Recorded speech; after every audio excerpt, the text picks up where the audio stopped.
Buenos días, mi nombre es Sergio Alejandro Mendieta Montealegre, estudiante de la Universidad Nacional Abierta de Distancia UNAD, y hoy junto con mi compañera Andrea Durán Ortiz estaremos exponiendo la tarea 2 de la materia de la gestión de la importación y la exportación, que consiste en la identificación de los Incoterms y la distribución física internacional.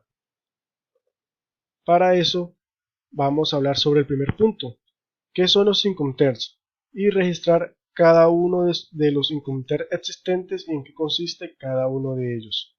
Bueno, los Incoterms son términos de negociación internacional usados en los contratos de compraventa de mercancías.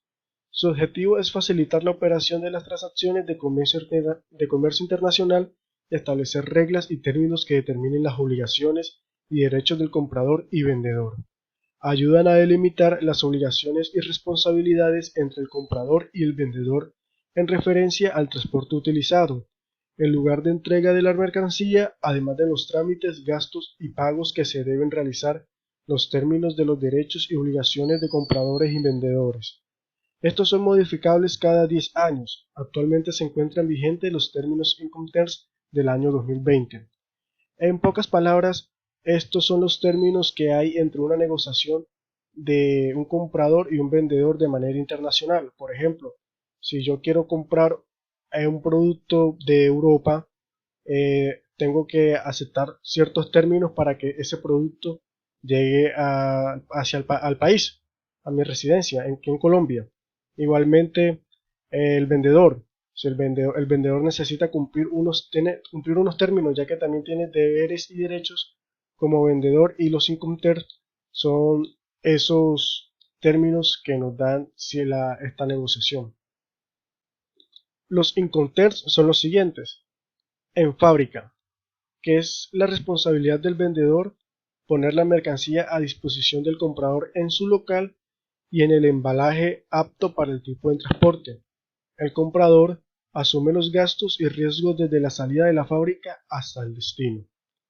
También encontramos el francotransportista, que es cuando el vendedor realiza la carga de la mercancía en sus locales en el vehículo que le proporciona el comprador. El comprador escoge el medio de transporte y el transportista para el contrato de transporte. También encontramos el transporte pagado hasta, que es cuando el vendedor se encarga de coordinar la logística. Él escoge el transporte y paga los gastos hasta el lugar acordado, y el comprador asume los riesgos por pérdidas o avería al momento que la mercancía se haya entregado al transporte y paga gastos de aranceles e importación de descarga. Esto es cuando el vendedor simplemente se encarga de llevar el producto hacia el lugar que va a transportar la mercancía, y ya de en adelante nosotros como compradores somos los que nos encargamos de los impuestos, de verificar si el producto llega bien o no. También encontramos el transporte seguro y pagados hasta. Es similar al anterior, con la novedad que el vendedor debe proporcionar un seguro de transporte. El comprador asume los riesgos por daños o pérdidas desde el momento que la mercancía es entregada al transporte. También está el entregado en punto de destino. El vendedor entrega las mercancías dejándolas a disposición del comprador en el medio de transporte de aproximación, listo para descargar en el destino acordado. El comprador paga el precio de la mercancía como se acordó en el contrato de venta y recibe tan pronto hayan sido entregadas. También encontramos el entregado y descargado en el lugar acordado. El vendedor entrega las mercancías poniéndolas a disposición del comprador en la fecha y el destino acordado. El comprador acepta la mercancía desde que sea enviada y paga el precio acordado en el contrato de venta. También, y por último, encontramos el entregado con derechos pagados. El vendedor tiene las mismas obligaciones, los gastos y riesgos se efectúan al momento de la entrega al comprador, y el comprador recibe en el lugar acordado y paga los gastos de descarga. En los Incoterms también encontramos el transporte marítimo, que también tiene ciertos términos respecto a este medio de transporte, y uno de esos son el franco al costado del buque. Donde las obligaciones del vendedor han sido cumplidas, ya pagados los aranceles, la mercancía es ubicada al costado del buque en el muelle. El comprador asume desde ese momento los gastos y riesgos por pérdidas o deterioro. Estos son similares a algunos de los anteriores. También encontramos el franco a bordo. Es cuando el vendedor pone a disposición la mercancía en el puerto de embarque designado. El comprador escoge el buque, paga el flete marítimo y el seguro, y se encarga de las formalidades de la llegada de la mercancía. También es similar a lo anterior, ya que aquí nosotros escogemos en qué buque queremos que la mercancía llegue. También encontramos el coste y flete, que es cuando el vendedor escoge el transporte, paga el flete y los gastos hasta el puerto de llegada acordado, y el comprador asume el riesgo de transporte cuando la mercancía ha sido entregada a bordo del buque. Y por último encontramos el coste, seguro y flete. Los términos son parecidos al anterior, pero adicionalmente el vendedor debe proporcionar un seguro marítimo contra riesgo y pérdida o daño de las mercancías. El comprador asume el riesgo de transporte cuando la mercancía ha sido entregada al borde del buque.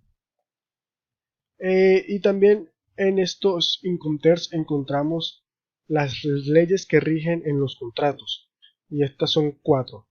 La primera es escoger el derecho del país exportador. En ocasiones el exportador puede pedir que se aplique su derecho por considerar que conoce mejor, aunque no siempre es la mejor solución. Hay ciertos derechos como el derecho francés o belga que protegen primero al comprador. Escoge el derecho del país importador. Este derecho es más conveniente para el exportador, para el que manda el producto, pero es necesario conocerlo y dominarlo, para no someterse a una reglamentación desconocida. Escoger el derecho de un tercer país permite neutralizar el nacionalismo jurídico, ya que es una elección utilizada con fines comerciales por comodidad en caso de que el tribunal competente pertenezca al tercer país.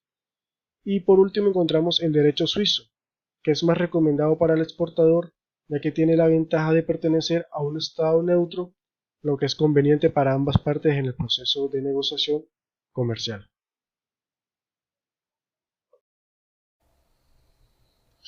Cadena de distribución física internacional. Es la herramienta que contribuye a superar los problemas de competitividad en el mercado internacional. Es el proceso logístico de colocar un producto en el mercado extranjero en los términos y condiciones negociados entre el comprador y el vendedor, logrando un mayor posicionamiento de los productos, mayor rentabilidad en las exportaciones e importaciones, con mayor control de las operaciones, tiempo de transporte y garantía de las condiciones de entrega de la mercancía al consumidor final. Componentes y actores de la distribución física internacional. En función de la propiedad de las mercancías, exportador, importador y destinatario. En función del transporte, agente naviero, agente marítimo, armador, empresa de transporte terrestre, compañías aéreas y fluvial. En función de la carga y descarga de la mercancía, autoridad aduanera, autoridad portuaria, autoridad sanitaria, estibadores y operadores portuarios. En función del almacenamiento de la mercancía, terminales de almacenamiento, almacenes, depósitos, almacenes aduaneros autorizados. En función del destino aduanero de la mercancía, terminales de almacenamiento, agentes de aduana, depósitos simples, almacenes aduaneros autorizados. Componentes: preparación, embalaje y mercadeo de la mercancía. Unitarización, contenedorización y paletización de la mercancía. Almacenamiento, se realiza en almacenes y depósitos. Seguro de carga, pólizas que cubren riesgos y daños. Gestión y operación aduanera. Se debe realizar para exportación e importación. Tipos de transporte. En la cadena de distribución física internacional podemos encontrar 4 tipos de transporte. Estos son: transporte aéreo. Se contrata a través de agentes de carga de aeropuerto a aeropuerto, se embarca por cupos o posiciones y la carga va suelta. El documento requerido es la guía aérea AWP.